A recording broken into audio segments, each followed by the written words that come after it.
हेलीवर्ड्स हम लोग कर रहे थे complete Indian society and social justice for UPSC civil services. UPSC के लिए हम लोग प्रिपेयर कर रहे थे अपना इंडियन सोसाइटी। तो भैया आज का हमारा टॉपिक होने वाला है वो है salient features of Indian society. तो भैया पिछले लेक्चर्स में हम लोगों ने काफ़ी कुछ कर लिया था, इंट्रोडक्शन कर लिया था, इंडियन सोसाइटी के बारे में पढ़ लिया था, सोसाइटी क्या होती है, इसकी बेसिक डेफिनेशन वगैरह हमारी पिछले लेक्चर में कंप्लीट हो गई थी। और आज के लेक्चर में हम लोग silent feature of Indian society के बारे में पढ़ने वाले हैं। तो बिना किसी देरी के बढ़ते हैं अपने लेक्चर में। तो भैया स्टार्ट करते हैं अपना लेक्चर। तो इस चैप्टर स्टार्ट करने से पहले थोड़ा बहुत सिलेबस रिव्यू कर लीजिए। भैया हम लोग अपने इस सोसाइटी के चैप्टर में, सोसाइटी का हमारा सिलेबस क्या होने वाला है। सोसाइटी का सिलेबस है silent feature of Indian society, जो कि हम लोग आज अपना कवर करेंगे। डाइवर्सिटी, कैसी कैसी डाइवर्सिटी है इंडिया के अंदर, वो देखेंगे हम लोग। फिर role of women and women's organisations, population and associated issues, poverty and development issues को देखेंगे फिर हम लोग। फिर अर्बनाइजेशन देखेंगे, यानी कि शहरीकरण कैसे कैसे हुआ और उससे रिलेटेड प्रॉब्लम्स और उससे रिलेटेड इशूज़ वगैरह हम लोग सॉल्व करने की कोशिश करेंगे अपने सोसाइटी के चैप्टर के, मतलब अपने सोसाइटी के अंदर हम लोग इसकी प्रॉब्लम्स को सॉल्यूशन वगैरह, प्रॉब्लम्स वगैरह भी देखेंगे। और कैसे कैसे ग्लोबलाइजेशन का इफेक्ट पड़ा इंडियन सोसाइटी के ऊपर वो देखेंगे। Social empowerment, communalism, regionalism, secularism, इन सब टॉपिक के बारे में हम लोग पढ़ेंगे। क्षेत्रवाद क्या होता है और कम्युनलिज्म क्या होता है, ये सब देखने वाले हैं अपने GS1 सोसाइटी के, मतलब ये हमारा सिलेबस है सोसाइटी का। अब तो थोड़ा बहुत सोशल जस्टिस का सिलेबस भी देख लेते हैं। तो सोशल जस्टिस का हमारा वही सिलेबस है, welfare scheme for vulnerable section के बारे में हम लोगों ने पिछली बार डिस्कशन कर ही लिया था। और issues related to the development and management of social sector servicing related to health, education and human resources, issues related to poverty and hunger. तो भैया ये सब हमारा सिलेबस है, जो कि हम पहले ही डिस्कस कर चुके थे। तो भैया ज़्यादा दिमाग फोड़ना नहीं है, और थोड़ी बहुत डेफिनेशन हम लोगों ने देख ली थी। और भैया आज के लेक्चर में हम लोग पढ़ने वाले हैं silent feature of Indian society. इसको देखते हैं। तो भैया सबसे पहला हमारा टॉपिक होने वाला है क्या, कास्ट सिस्टम। और मैं आपको, हाँ, चैप्टर स्टार्ट करने से पहले एक चीज़ बता दूं कि भैया हम लोग जो अपना चैप्टर है, इसको आज के चैप्टर के अंदर हम लोग का जितनी भी हमारे फीचर्स हैं, इनको मैं थोड़ा शॉर्ट में बताने की कोशिश करूँगा। यानी कि इतना डिटेल में नहीं जाएंगे, क्योंकि अगर हम लोग इनको बताने के चक्कर में डिटेल में चले गए तो भैया ये खुद एक एक जो शब्द लिखा है यहाँ पे, एक टर्मिनोलॉजी लिखी कास्ट सिस्टम, तो भैया ये अकेला ही इतना बड़ा चैप्टर है कि भैया 2-3 लेक्चर तो खा ही जाएगा अकेला। तो भैया इनके बारे में हम लोग आज की वीडियो में थोड़ा और समझेंगे, और बाकी जब इनके बारे में पढ़ने की बारी आएगी तो भैया 2-3 लेक्चर में एक एक टॉपिक हमारा ये जो आपको दिख रहा है, तो भैया एक दो दो चैप्टर्स का है भैया पूरा पूरा, यानी कि बहुत बड़े बड़े चैप्टर्स हैं ये। तो भैया इनको आगे की समझेंगे, और आज के लेक्चर में थोड़ा ही बहुत देखेंगे इनके बारे में, जो कि हमारे लिए ये इंट्रोडक्टरी वीडियो है भैया। हमारा साइलेंट फीचर के बारे में बेसिक बेसिक चीज़ें बतानी है, तो भैया उसी के बाद उसी हिसाब से बताएंगे आज के लेक्चर में। तो पहला हमारा क्या है, हमारी इंडियन सोसाइटी का साइलेंट फीचर के भैया कास्ट सिस्टम है, यहाँ पे है कास्ट सिस्टम है यहाँ पे। दूसरा देखेंगे रिलीजियस डाइवर्सिटी देखने को मिलती है, कोई सिख है, कोई मुस्लिम है, कोई हिंदू है, कोई सिख है, कोई ईसाई है, तो भैया अलग अलग धर्म के लोग देखने को मिलते हैं, यानी कि रिलीजियस डाइवर्सिटी हमें देखने को मिलती है कहाँ पे, इंडिया के अंदर। इतना क्लियर है। तीसरा क्या है, रेशियल डाइवर्सिटी।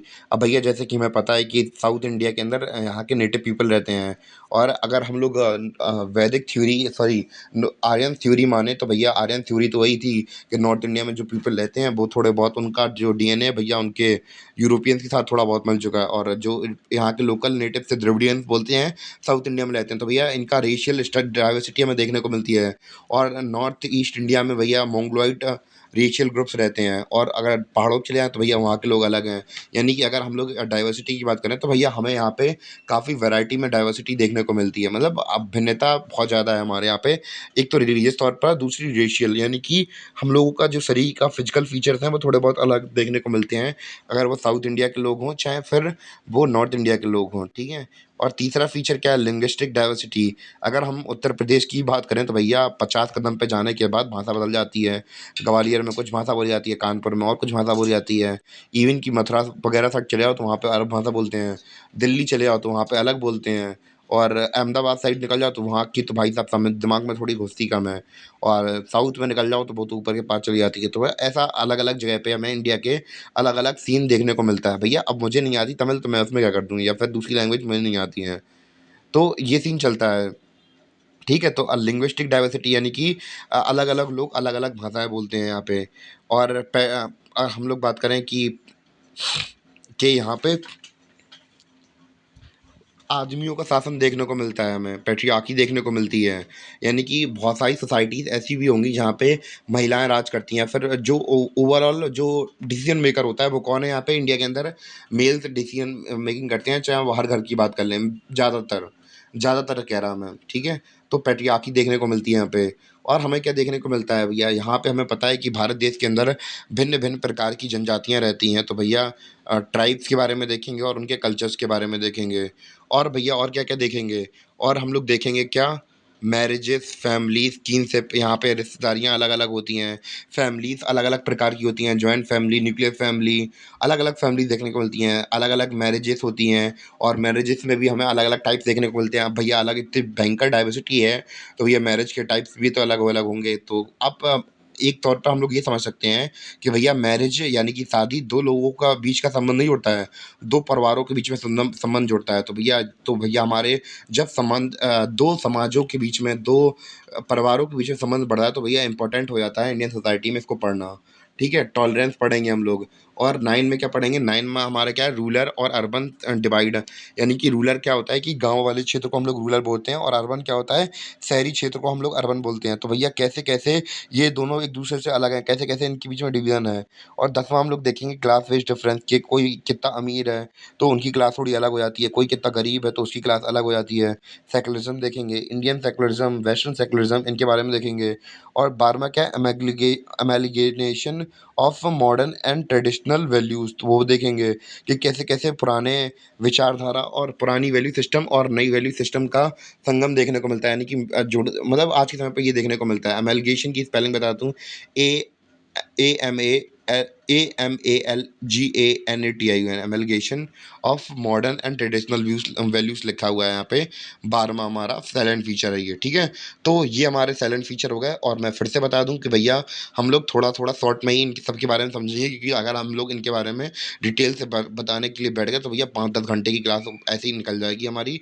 और ज़्यादा आप लोग फिर ये है कि लोड ले नहीं पाते हैं, फिर प्रॉब्लम्स होने लगती है। अगर सेटिंग्स अच्छी है तो भैया कोई प्रॉब्लम नहीं, तो वरना मैं बता ही देता हूँ। तो कमेंट कर दीजिए, तो अगली बार से मैं बहुत ज़्यादा बड़े वीडियोज़ बनाऊँगा, जैसे 5-6 घंटे के हुए, 6 घंटे के हुए, ऐसे ही वीडियो बना सकता हूँ। तो भैया स्टार्ट करते हैं अपना लेक्चर। तो भैया हमने पहला हमारा साइलेंट फीचर क्या देखा? Caste system. तो भैया कास्ट सिस्टम को देख लेते हैं, थोड़ा बहुत इसके बारे में समझने की कोशिश करते हैं, क्या होता है कास्ट सिस्टम। तो अगर हम लोग कास्ट सिस्टम की बात करें तो कास्ट सिस्टम क्या होता है? इसको कास्ट सिस्टम को समझने से पहले भैया अगर मैं आपको थोड़ा बहुत ब्रीफली इंट्रोडक्शन दे दूँ कास्ट सिस्टम के बारे में, तो अच्छी तरह रहेगा आप लोगों के लिए। तो आप लोगों ने अपने घर के आस-पास ऐसे लोगों को देखा होगा कि भैया उनके साथ लोग अच्छी तरीके से ट्रीट नहीं करते हैं। मैं बच्चों की बात नहीं कर रहा हूँ, बड़े लोग उनके साथ अच्छी तरीके से ट्रीट नहीं करते हैं। क्योंकि भैया आपने देखा होगा कि वो अगर आपके घर में माँगने आ जाएँ कुछ, या फिर तो भैया दूर से ही उन्हें बात चीज़ रख दी जाती, छुआ नहीं जाता उन्हें। इवन कि मैंने भी कई बार देखा है कि झाड़ू लगाने वाले नहीं होते हैं जो सरकारी काम करते हैं, तो उनके लिए मैंने देखा है कि जब उनसे जान पहचान अच्छी हो जाती है, तो भैया वो लोग चाय वगैरह माँगते हैं, तो भैया क्या किया जाता है, उनके लिए अलग से कप निकाल दिया जाता है। इवन कि टच तक नहीं करने दिया जाता है कप। उनसे कहते हैं भैया अपना कप लाया करो, तो हम चाय डाल दिया करेंगे सुबह सुबह, तो आप झाड़ू लगा दिया करो हमारे घर के बाहर। तो भैया एक तो वो आपका काम कर रहा है, ऊपर से आप उसे छूना तक भी प्रेफर नहीं कर रहा है, आपकी हेल्प कर रहा है इवन कि वो।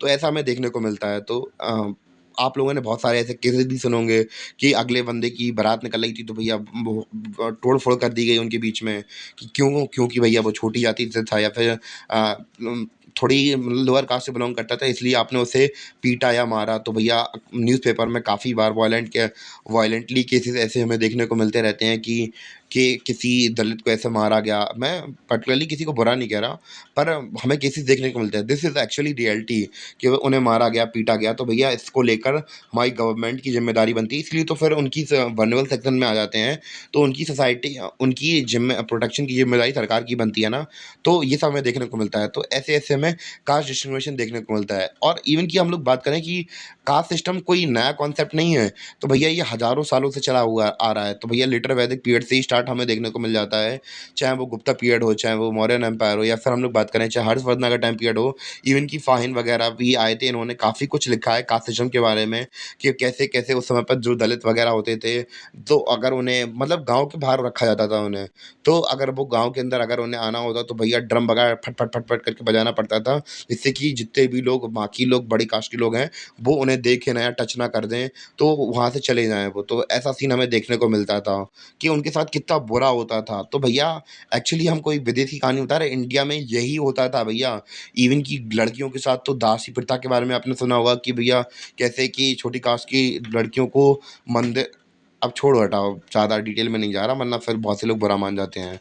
तो ये सब उनके साथ मतलब एक तरीके से कहा जाए तो बहुत डिस्क्रिमिनेट किया गया, हज़ारों सालों से देखते आ रहे हैं। तो भैया कास्ट सिस्टम के बारे में अब थोड़ा बहुत आई थिंक आइडिया लग गया होगा आपको, कास्ट सिस्टम क्या था और हमें जाति प्रथा का सिस्टम क्या सीन देखने को मिलता है। तो कितनी बुरी तरीके से डिस्क्रिमिनेट किया जाता था। अगर आप लोगों ने भी कुछ ऐसा एक्सपीरियंस किया हो, अगर देखा हो कि कैसे-कैसे ये चीज़ें होती हैं, तो भैया कमेंट करके बता सकते हैं आप लोग भी। तो अब हम लोग देखते हैं थोड़ा कास्ट सिस्टम के बारे में। तो कास्ट सिस्टम क्या है? तो एक्चुअली कास्ट सिस्टम को समझने से पहले जो कास्ट वर्ड है, इसको समझ लेते हैं। यानी कि जो कास्ट वर्ड है, ये ड्राइव किया गया है कास्टा से। कास्टा वर्ड किसने इस्तेमाल किया था? ये वर्ड किया था पुर्तगालीज़ ने पहली बार मतलब इन्वेंट किया, इजाद किया था। उन लोगों ने यहाँ पे आए वो भैया विदेश से आए, यहाँ पे वो जब हम लोग बात करें कि आए, उन्होंने देखा कि भैया जो कास्ट यहाँ पे, तो भैया यहाँ पे तो लोगों के बीच में हायरार्की होती है, यानी कि समाज में कुछ लोग बहुत ऊपर होते हैं और कुछ लोग नीचे होते हैं। तो भैया जो लोग ऊपर होते हैं तो भैया उनका उनका प्योरिटी उनके अंदर बहुत ज़्यादा होती है, और जो लोग हम लोग बात करें कि जो लोग लोअर कास्ट के होते हैं वो लोग बहुत बहुत गंदे काम करते हैं, मतलब ऑक्यूपेशन वाइज उनके थोड़ा लोअर बेस होता है। यानी कि लोगों का ऐसा मानना होता है कि भैया जितनी छोटी कास्ट होगी उतना ही बेकार वो काम करते होंगे, जैसे गंदगी उठाना या फिर दूसरे काम करना। तो ऐसे के प्योरिटी और लीनिएज के बेसिस पे उन्हें डिवाइड कर दिया गया था पुर्तगालीज़ के द्वारा। यानी कि उन्हें यही देखने को मिला और उन्हें यही समझ में आया, तो उन्होंने इस हिसाब से कास्ट वर्ड का इंटरप्रिटेशन कर दिया। वही अगर हम लोग बात करें कि अगर हम लोग हिंदू स्कल्पचर्स की बात करें या फिर हम लोग बात करें हमारे ग्रंथों वगैरह में क्या लिखा हुआ है, तो अगर ग्रंथों की बात करें तो पहले मैं वो ग्रंथों की बात करें तो ग्रंथों में हमारे केवल वर्ण और जाति के बारे में लिखा हुआ है। गोत्र, जजमानी सिस्टम, इन सब के बारे में कुछ नहीं लिखा। इवन कि कास्ट सिस्टम के बारे में भी हमारे हिंदू पुराणों में कुछ नहीं लिखा हुआ है कि कास्ट सिस्टम जैसी कोई चीज़ होती है, कास्ट वर्ड जैसा नाम का कोई चीज़ है। तो भैया कास्ट वर्ड तो मैंने आपको पहले ही बता दिया कि ये पुर्तगालीज़ ने पहली बार इस्तेमाल किया था कि भैया उन्होंने उनको समझ में नहीं आ रहा था कैसे डिवाइड करें, तो भैया उन्होंने कास्टा के बेसिस पे उसे डिवाइड कर दिया। तो अगर हम लोग बात करें हिंदू पर्सपेक्टिव में क्या है, तो भैया हमारे यहाँ पे वर्ण और जाति के बेसिस पर डिवीज़न था, और जो गोत्र वगैरह ये सब तो फिर समय के साथ इवॉल्व हुआ है हमारे सोसाइटी के अंदर। और वही हम लोग बात करें कि ब्रिटिशर्स का पर्सपेक्टिव क्या था, क्योंकि भैया वो हम पे काफ़ी साल तक रूल किया है। और अगर अपने एग्ज़ाम के पर्सपेक्टिव से देखें तो भैया उन्हीं का पर्सपेक्टिव चलाना पड़ेगा हमें, उनके पर्सपेक्टिव से। और जब भैया अंग्रेज़ यहाँ पे इंडिया के अंदर आए, ठीक है? जब भैया वो इंडिया के अंदर आए तो भैया उन्होंने अपने जो ऑफ़िसर्स थे उन्हें अलग-अलग क्षेत्रों में भेजा कि भैया जाओ, देखो क्या सीन चल रहा है, क्या सीन नहीं चल रहा है यहाँ पे। तो जब उनके ऑफ़िसर्स वग़ैरह इंडिया के अंदर घूम रहे थे, अलग-अलग क्षेत्रों के अंदर जा रहे थे, तो उन्होंने देखा कि भैया वो कुछ लोगों से मिले, कुछ ब्राह्मण से मिले या फिर कुछ लोगों से मिले। उनसे पूछा भैया आप कैसा क्या सीन है यहाँ पर सोसाइटी का जीवन? उन्होंने कहा कि भैया हम लोग वर्ण से हमारे यहाँ पे 4 वर्ण हैं। तो अच्छा 4 वर्ण हैं, कौन-कौन से हैं? तो भैया वो कह रहा है ब्राह्मण, क्षत्रिय, वैश्य, शूद्र, ये वर्ण सिस्टम। अच्छा तो ये सीन चलता है।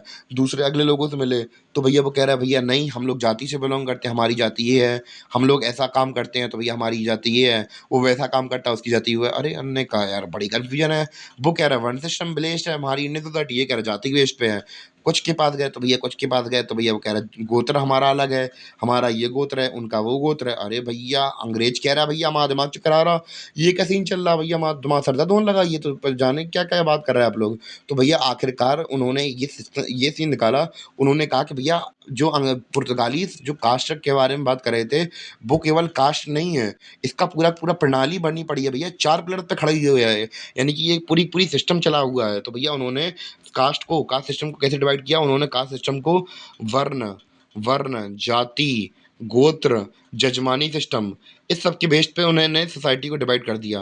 तो ये किसका पर्सपेक्टिव है? ये अंग्रेज़ों का पर्सपेक्टिव है। किसका पर्सपेक्टिव है? अंग्रेज़ों यानी ब्रिटिशर्स का पर्सपेक्टिव था ये, कि उन्होंने कास्ट सिस्टम को कैसे डिवाइड किया है। और अगर मैं आपको बता दूँ कि भैया हम लोग अगर अपने एग्ज़ाम्स वगैरह में प्रेफ़र करेंगे, तो भैया ये ब्रिटिश व्यू के पर्सपेक्टिव से ही हम लोग चीज़ों को समझने की कोशिश करेंगे कि कैसे-कैसे वर्ण, जाति, गोत्र, जजमानी सिस्टम इस प्रकार से हमारी जो कास्ट सिस्टम था, ये डिवाइडेड थी। उम्मीद है कि आपको इतना समझ में आया हो कि भैया कैसे-कैसे कास्ट सिस्टम अकर करी है, फिर हुई है या फिर कैसे-कैसे काम करती है, इतना बहुत तो बैठ गया होगा दिमाग में आप अब।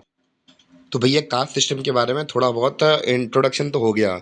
उम्मीद है कि आपको समझ में आ गया होगा कि भैया अलग-अलग पर्सपेक्टिव से किसके पर्सपेक्टिव से चीज़ें ली गई थी कास्ट सिस्टम के बारे में। तो भैया हम लोग किसके पर्सपेक्टिव देखे, हमने अपना इंडियन पर्सपेक्टिव देखा, हमने पुर्तगालीज़ का पर्सपेक्टिव देखा और हमने ब्रिटिशर्स का व्यू देखा। अब भैया चलते हैं थोड़ी डेफिनिशन की ओर। तो भैया अगर डेफिनिशन की बात करें तो भैया मैंने यहाँ पे पॉइंट्स में लिखा हुआ है, क्योंकि भैया अगर हम लोग इसकी टर्मिनोलॉजी को बताएँगे तो भैया ब्रॉडली तौर पर बता देंगे। और अगर आपको लिखना है तो भैया अगर आप लोग एग्ज़ाम में लिखने की बात करें तो आप लोग पैराग्राफिक टाइप में लिखना तो भैया अच्छा रहेगा। तो भैया कास्ट के बारे में देखते हैं। तो भैया कास्ट क्या होती है? Caste is a social group where membership is confined to the group in which one is born. Provision marriage outside the caste it is hierarchical in nature. तो भैया ये हमारा पॉइंट लिखे हैं। तो अब इनको समझने की बात करते हैं। तो कास्ट क्या एक सोशल ग्रुप है। जैसे कि सोशल ग्रुप्स की बात करें तो अब जैसे मान के लिए एक धर्म के लोग होते हैं या फिर एक क्लास की बात कर दें कि कोई अमीर है कोई गरीब है, तो ऐसे क्लासेस बने हुए हैं। तो उसी प्रकार का कास्ट क्या एक सोशल ग्रुप है जहाँ पे मेंबरशिप इज कन्फाइंड, यानी कि जो मेंबर्स हैं भैया वो फिक्स रहते हैं। अगर एक बार आप एक धर्म के अंदर पैदा हो गए तो आप लोग बूढ़े जब तक कि आप लोग मर नहीं जाते अब तक उसी ग्रुप में बिलोंग करते हैं। तो भैया जैसे कि हम लोग बात करें एक ब्राह्मण का, मैं एक एग्जाम्पल ले रहा, कोई बुरा मत मानना, मैं ब्राह्मण का एग्जाम्पल ले रहा, ठीक है। कोई कोई ब्राह्मण कोई शिवम नाम का लड़का है तो भैया ब्राह्मण जाति में पैदा हुआ है, तो या फिर ब्राह्मण ग्रुप में के अंदर या फिर ब्राह्मण क्लेन के अंदर पैदा हुआ है, ठीक है। तो यानी कि ब्राह्मण कास्ट के अंदर पैदा हुआ है, तो अब वो क्या मरने तक क्या उसका धर्म चेंज होता ही रहेगा क्या? अब भैया एक बार जब पैदा हो गया तो भैया ब्राह्मण ही तो रहने वाला है।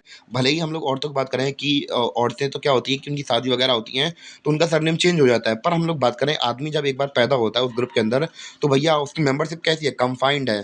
तो भैया जिस ग्रुप में पैदा हुआ है तो भैया उसी में रहने वाला है वो। दूसरा क्या है हमारा, दूसरा पॉइंट क्या है इंपॉर्टेंट, हम ये भी देख लेते हैं। Provision marriage outside the caste, यानी कि आप लोगों ने अपने घर में सुना होगा जब कोई आपके घर में कोई भाग वगैरह जाता है या फिर कोई दूर का रिलेटिव या फिर आस-पास के लोग में से कोई भाग जाता है, तो ये आपके पेरेंट्स कहते हैं कि इनडायरेक्टली तरीके से कहने की कोशिश करते हैं, गलत किया उसने, ऐसा नहीं करना चाहिए, अपनी कास्ट के अंदर शादी करनी चाहिए। आप लोगों ने अगर सुना हो तो भैया बताना ज़रूर। तो ऐसा सीन होता है कि भैया हमारे जो पेरेंट्स होते हैं, हमें इनडायरेक्टली बताने की कोशिश करते हैं कि कास्ट के बाहर शादी मत करना। तो ये अब ये ऐसा होता क्यों है कि भैया क्योंकि अगर सेम कास्ट की बात करें तो भैया सेम गोत्र की बात करें, गोत्र के बारे में भी सुना होगा आप लोगों ने, कि अगर सेम गोत्र के अंदर शादी कर लो तो भैया ये होता है कि भाई-बहन जैसा सीन चला जाता है। अगर सेम ग्रुप के मतलब सेम फैमिली की शादी कर लो तो फिर ये हो जाता है, जेनेटिक प्रॉब्लम होने लगती है, ऐसा सुना होगा आप लोगों ने। और हम लोग बात करें ये तो फिर हमारी नॉर्म है कि भैया कास्ट सिस्टम के अंदर ये होता है कि बाहर दूसरी कास्ट के अंदर शादी नहीं करनी है, हमारी जाति खराब हो जाएगी, उनका या फिर जाति छोटी है, बड़ी है, तो ऐसा सीन चलता रहता है। तो कास्ट सिस्टम के अंदर यही होता है कि भैया दूसरों को शादी नहीं करने दी जाती है। और तीसरा अगला लास्ट पॉइंट हमारा क्या है, it is hierarchical in nature. Hierarchical ये होता है कि भैया हमारे दादाजी जिस जाति में बिलोंग करते थे, अब भैया उनका बेटा कौन सी अलग जाति में चला जाएगा। अगर वो ब्राह्मण है तो भैया उनका बेटा भी तो ब्राह्मण होगा। या फिर ऐसा तो नहीं है कि भैया उसकी जाति बदल जाएगी। तो भैया हायरार्की यानी कि पीढ़ी दर पीढ़ी मिलता है एक दूसरे को, हायरार्कियल होता है नेचर में। क्लियर है? उम्मीद है कि आपको जो कास्ट सिस्टम है उसकी डेफिनेशन थोड़ी बहुत बैठी होगी दिमाग के अंदर कि कैसे-कैसे सिनेरियोज चलते हैं कास्ट सिस्टम के अंदर। तो हमने थोड़ा रिवाइज़ भी कर लेते हैं। भैया ये क्या है, caste system is a social group. ये एक सोशल ग्रुप है जहाँ पे membership is confined to the group in which one is born. Provision marriage outside the caste, यानी कि जो शादी है भैया उस कास्ट के बाहर उसकी मनाही होती है और ये हायरार्कियल होती है नेचर में। ठीक है? इतना बहुत बैठ गया दिमाग में? तो भैया अब हमारी जो डेफिनिशन थी वो तो भैया कंप्लीट हो गई। अब भैया हम लोग बात करेंगे भैया कास्ट सिस्टम किसके पर्सपेक्टिव से समझने की कोशिश करेंगे, ब्रिटिशर्स के पर्सपेक्टिव से हम लोग अब चीज़ों को समझने की कोशिश करेंगे, यानी कि अंग्रेज कैसे कास्ट सिस्टम को देखते थे उस पर्सपेक्टिव में चीज़ों को समझेंगे हम। तो अगर हम लोग बात करें कि हम लोग उनके पर्सपेक्टिव से चीज़ें क्यों देखते हैं, तो भैया अगर हम लोग बात करें इवन की सिविल सर्विसेज में हम लोग जो भी हम लोग कास्ट सिस्टम के बारे में पढ़ेंगे तो भैया उन्हीं के पर्सपेक्टिव से चीज़ों को पढ़ेंगे। तो भैया ये सब क्या है, ये सब उनका इन्फ्लुएंस है। और हम लोग अगर इन्फ्लुएंस की बात करें तो अगर हम लोग एक रिलीजन का एग्जांपल लेके बात करें, रिलीजन के टर्म पे बात करें कि कैसे-कैसे उन्होंने हमें इन्फ्लुएंस किया तो भैया उसको समझते हैं। तो लेट्स इन एग्जांपल अगर हम लोग बात करें कि आप लोगों अगर खुद सोच के देखिए कि अगर हम लोग बात करें अगर हिंदुइज़्म की बात करें, तो जैसे कि हम लोग क्रिश्चियनिटी की बात करते हैं, क्रिश्चियनिटी में एक होली किताब होती है हमारी बाइबल, और अगर इस्लाम की बात करें तो इस्लाम के अंदर कुरान आ जाती है। अगर हिंदुइज़्म की बात करें तो भैया हिंदुइज़्म में क्या होता है, तो भैया ज़्यादा से ज़्यादा लोग होंगे उनके दिमाग में यही आ रहा होगा कि भैया गीता, भगवत गीता, ठीक है? तो ऐसा क्यों है कि भैया हमारे दिमाग के अंदर भगवत गीता ही का नाम क्यों है? तो भैया ये इन्फ्लुएंस है अंग्रेज़ों का। तो क्योंकि भैया जो अंग्रेज़ थे वो मोनोथिइज़्म क में बिलीव करते थे। भैया अगर आप लोग भगवत गीता में देखें तो मेन हीरो कौन होते हैं हमारे? कृष्ण भगवान होते हैं। पर हम लोग बात करें अगर हिंदुइज़्म की क्वालिटी ये है कि भैया अगर आप लोग वेद उठा के देखें तो उसमें ट्रेमेंडस बहुत भयंकर तरीके से अलग-अलग प्रकार की नॉलेज भरी हुई है। मेडिसिन को लेकर, मंत्र को लेकर या फिर आप लोगों ने अपने स्टडी के दौरान पढ़ा होगा कि कितनी अलग-अलग चीज़ें लिखी हुई हैं वेद के अंदर, अलग-अलग मेडिसिन के बारे में लिखा हुआ है, अलग-अलग चीज़ों के बारे में लिखा है कि लाइफ़ कैसी जीनी चाहिए, लाइफ़ कैसी नहीं जीनी चाहिए। काफ़ी कुछ लिखा हुआ है वेदों के बारे में, पर हमारी जो सोच है उसके अंदर भगवद गीता ही भर दी गई है। क्यों? क्योंकि भैया ब्रिटिशर्स का इन्फ्लुएंस था, क्योंकि भैया वो मोनेथिज़्म को अंदर बिलीव करते थे। तो एज़ अ रिज़ल्ट हमें वो देखने को मिलता है। तो ये सब हमें क्या देखने को मिलता है? ये सब इन्फ्लुएंस है किसका? अंग्रेज़ों का।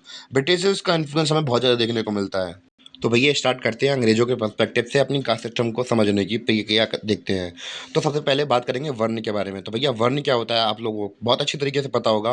It is a four fold division of society with associated with occupation. यानी कि हमारी समाज को हिंदुइज़्म के पर्सपेक्टिव से क्या कर दिया गया? डिवाइड कर दिया गया था। यानी कि वर्ण के अंदर डिवाइड कर दिया गया था 4 पार्ट में। अगर हम लोग बात करें अनटचेबल्स इसमें नहीं एक्चुअली होते हैं, उन्हें अलग से बाद में ऐड किया था। और कैसे किया था? जब हम लोग कास्ट सिस्टम पढ़ेंगे तब हम लोग बेसिकली इनके बारे में डिटेल से पढ़ेंगे, और अभी इतनी ज़्यादा ज़रूरत नहीं है हमें डिटेल से पढ़ने की। तो भैया वर्ण कितने वर्ण हमारे पास? 4 वर्ण हैं, ब्राह्मण, क्षत्रिय, वैश्य, शूद्र। तो भैया उनकी हायरार्की के बेसिस पे ही मैंने यहाँ पे पहले ब्राह्मण लिखा है। यानी कि सोसाइटी के अंदर सबसे हायरार्की के अंदर कौन थे? पहले ब्राह्मण थे, फिर क्षत्रिय थे, फिर वैश्य थे, फिर शूद्र थे। तो भैया इनका काम कैसा-कैसा था ये भी देख लेते हैं भैया। नॉलेज को अटेन करना, नॉलेज को गेन करना, जितने भी हमारे वेद, पुराण वगैरह हैं सबको देख-रेख करना किसकी ज़िम्मेदारी थी? भगवान से रिलेटेड काम या फिर ज्ञानियों का एक तरीके से काम किसका कैसे बाँट दिया गया था। भाई भले ही चाहे इन लोगों ने अपने आप को खुद दिया हो, तो भैया हज़ारों सालों तक इन्होंने अपनी पोजीशन बना के रखी है ब्राह्मण्स ने। तो ज्ञान वाला काम यानी कि रिटन वगैरह लिखने पढ़ने का काम किसका था? ब्राह्मण्स का। क्षत्रिय का काम क्या था? क्षत्रिय का काम था कि भैया अपने देश की, अपने लोगों की या फिर अपने शहर की, अपने देश की रक्षा करना किसका काम था? क्षत्रियों का काम था। जंग में लड़ना, बहादुरी से रिलेटेड काम किसके थे? क्षत्रिय से। यानी कि अगर युद्ध लड़ने जाना तो किसे भेजा जाएगा? क्षत्रियो को भेजा जाएगा। फिर बात करेंगे वैश्य, वैश्य, वैश्य, वैश्य, वैश्य। वैश्य का काम क्या था? वैश्य का काम था भैया व्यापार करना, ट्रेड करना, व्यापार करना, मार्केट में काम करना, ठीक है? इनका काम क्या था? और शूद्र का काम क्या था? शूद्र का काम था भैया अपनी सर्विसेज़ प्रोवाइड करना, हेल्प करना इन लोगों की। ब्राह्मण्स के लिए काम करना, क्षत्रिय के लिए काम करना, वैश्य के लिए काम करना। तो ये काम किसका था? शूद्र का था। तो ऐसे करके हमारे जो वर्ण था वो डिवाइडेड था। ऐसे करके हमारी जो वर्ण थे वो डिवाइडेड थे। ऐसे सोसाइटी को डिवाइड किया गया था वर्ण के अंदर में। उम्मीद है कि आपको समझ में आई हो कैसे-कैसे वर्ण को डिवाइड किया गया था ब्राह्मण, क्षत्रिय, वैश्य, शूद्र के अंदर, ठीक है? ठीक है भैया, वर्ण के बारे में तो हमने देख लिया। अब भैया जाति के बारे में आई थिंक लेक्चर थोड़ा बड़ा हो जाएगा, इसलिए हम लोग अभी वर्ण तक ही रखते हैं, और वर्ण के बाद अब हम लोग अपने अगले पार्ट में जाति के बारे में देख लेंगे, क्योंकि मुझे एक्चुअली थोड़ा अर्जेंटली थोड़ा काम आ गया है, और लेक्चर भी थोड़ा बड़ा हो जाएगा तो फिर मज़ा नहीं आता है। तो भैया यहीं तक अभी लेक्चर हम लोग छोड़ देते हैं। कहाँ तक छोड़ दिया हमने? वर्ण तक हमने अभी तक कंप्लीट कर लिया। कहाँ तक कंप्लीट कर लिया? वर्ण तक कंप्लीट कर लिया। अब हम लोग अपने अगले लेक्चर में बात करेंगे जाति के बारे में। तो कैसे-कैसे जातियों के बीच में बँटवारा है, फिर हम लोग गोत्र के बारे में देखेंगे, फिर जजमानी सिस्टम के बारे में देखेंगे, कैसे हमारे गाँव वगैरह में जजमानी सिस्टम चलता था और कैसे-कैसे अंग्रेज़ों ने इसे समझने की कोशिश की और कैसे इंटरप्रेट किया, वो सब देखेंगे हम लोग। और आज का वीडियो केवल यहीं तक था, और उम्मीद है कि आपको इतना चैप्टर समझ में आया जितना मैंने बताया, और थोड़ा जल्दी-जल्दी बोल दिया हो तो भैया उसके लिए सॉरी, और मिलते हैं फिर अपने अगली वीडियो में, तब तक के लिए बाय।